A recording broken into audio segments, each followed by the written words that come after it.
how many people died of AIDS. How could you say those things? The rabbi was like, God punishes people. You get what you ask for. It's 1 o'clock. It's 1 o'clock. What else? Yeah, gay marriage distorts traditional marriage. You know, that argument always comes up in the world. I wasn't gonna fight that. I'm dealing with a closed-minded guy. A closed-minded rabbi. He has no idea what he's doing. Oh, my personal favorite. New York is turning into Sodom and Gomorrah with gay marriage. If you know about the story of Sodom and Gomorrah, supposedly the homosexuals brought on God's wrath and to turn the city upside down. Yeah, they took the city and turned it upside down. Yes, I think that was in Disney. No, it's a real thing. Millions of people believe that. What else? Oh yeah, all gays should be gathered up and thrown off the Empire State Building. I'm laughing now, but when these things were being said, I kind of was pissed off. I was depressed. Like, how could they say these things in front of in front of kids? And in turn of rabbis saying these things, kids like sort of had like permission to mock me also, because if the teachers are saying these things about gays, well, we know Sam is gay, so we can go ahead and say these things to him. And I got it from both teachers and also students. It was just horrible. And then one day the principal of the school actually came up to me. It was before the afternoon prayers. And he's like, "You're a disgrace." Just like that. Like, what? I'm a disgrace? I'm anything but a disgrace. I'm trying to help people recognize that there's a world outside our little closed society. And what else happened was that in English class, this was an English class, okay? This has nothing to do with Judaism. The teacher went ahead and gave us out a list of vocabulary words to try to remember for the SAT, whatever.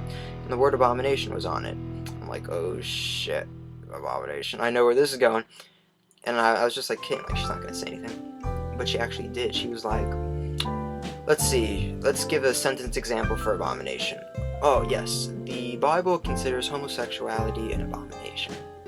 And literally like half the class like turned their faces and looked at me.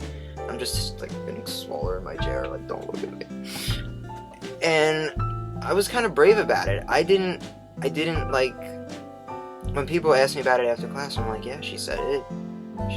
She's an idiot, she doesn't know what she's talking about. And I wanted to be brave about it. And one of my biggest motivations always was thinking that there's other gay kids in my class, and that hopefully if they see me as an example, that I'm gay, you have these feelings also, you could come out to me, you could tell me about it. I'm not gonna be an asshole about it and make fun of you. I'm here to help. And that was always my motivation, was to help others.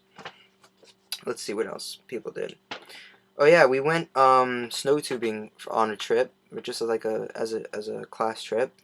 It was a great trip, really. And we went snow tubing, and on the coach bus, I found a seat, wherever I sat, and no one sat next to me. The only empty seat in this entire coach bus was next to me. And then I found out later through someone, everyone was texting each other back and forth before not to sit next to me on the trip. And that really got to me. Like, you guys actually text each other not to sit next to me. It just pissed me off. And then, there was 8th graders in our high school also, because they had an 8th grade division. And they started calling me faggot, homo, and it was all done in class. And I had enough of this. These are 8th graders. I may not be the strongest guy around, but these little 8th graders, I could take them down. And I know I could. But I can't resort to physical violence, because then it's my fault. Because I instigated everything.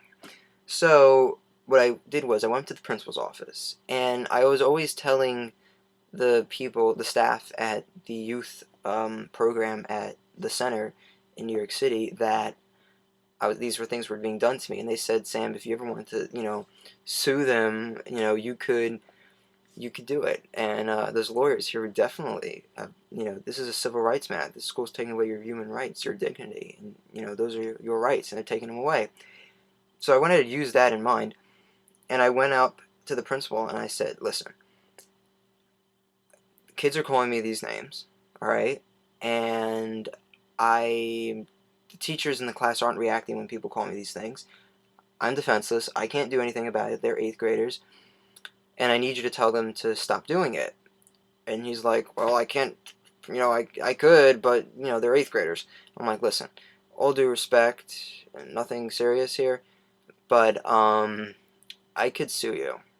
I was just like, I basically told the principal I could sue you, and I will sue you, and if you don't believe me, I guarantee I can have papers filed at the courthouse in 10 minutes if I left this room right now. I can do it. And he's like, oh, well, I'll see what I can do. And then he, surprisingly, later in the day, the 3 kids who were really pissing me off came up to me and apologized. And I was like, 1 point for Sam. I did it. I told the principal, I'll sue your ass if you don't fucking help me here. And that was really great. Also, what another rabbi did, we had a color war during, in school. And, one of the rabbis came up to my team's captain and said, don't worry, guys. During the singing part, you have the gay kid on your team, so you could win on that part. And I found out about that later, and that just pissed me off also. So a lot of homophobia. Yeah, that's the list. Put that over there. Like, in conclusion, really, I think Judaism has come a far way accepting gays. I think there's more discussion about it. There's more accepting synagogues for it, for, gay couples. And I think that there's definitely movement towards, instead of the far right, towards the middle point, not being too left or not being too right. And that's, I guess, good. And, it's just that I have decided that I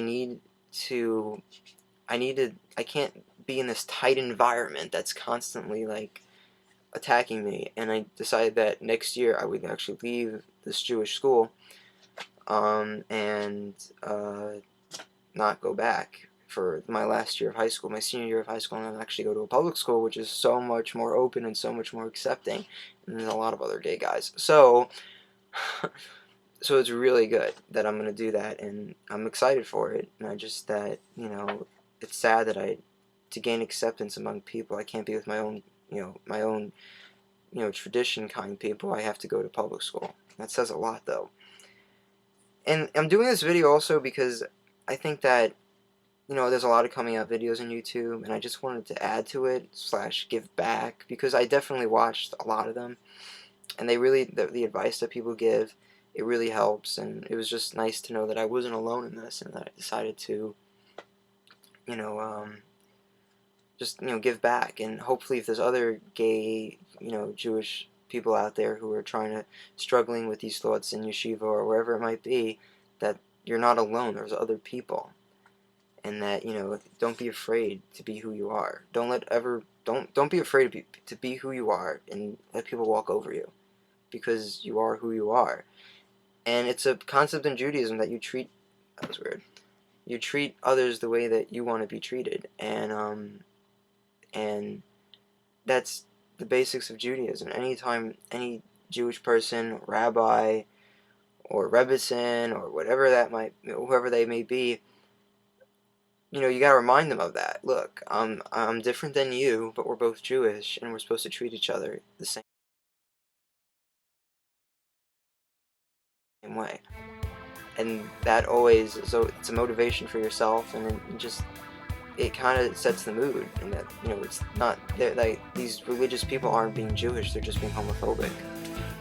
And that, you can use that also as motivation. So yeah, that's been my coming out story. Hopefully things go well in public school, then I can finally be myself and be proud of who I am and not let people walk over me. So thanks for watching, and peace, whatever.